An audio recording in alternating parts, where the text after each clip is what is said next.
If you've wondered how fast a Micra could go up, you did as your physics teacher said and ignored air resistance.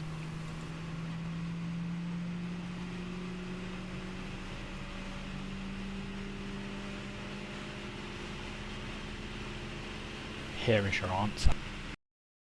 Over 120 miles an hour.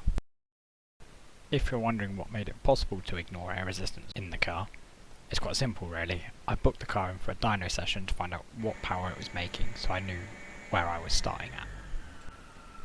Apparently when the car was new it had around about 60 horsepower and 80 newton meters of torque.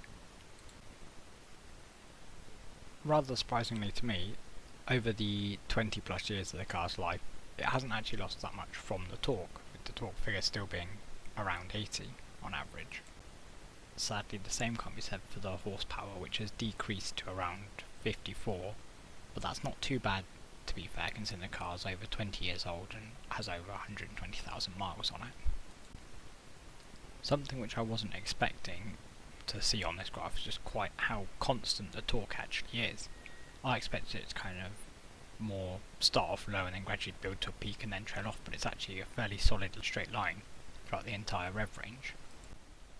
After the dyno I thought it would be a good idea to run a compression test on the engine to get a vague idea for how healthy it was. This was done by taking the spark plugs out and measuring the pressure increase as you crank the engine. Cylinders 1 through 3 rule on around 185 psi, but cylinder 4 is running ever so slightly higher compression at 195, so overall the engine's in fairly good health. I plan on getting the car dynoed again in the future once I've done some more work to it, and I'll be interested to see what changes these have to both the power and the torque curves of the car. Thank you for watching, and plan on uploading again once I've done some more stuff with the car.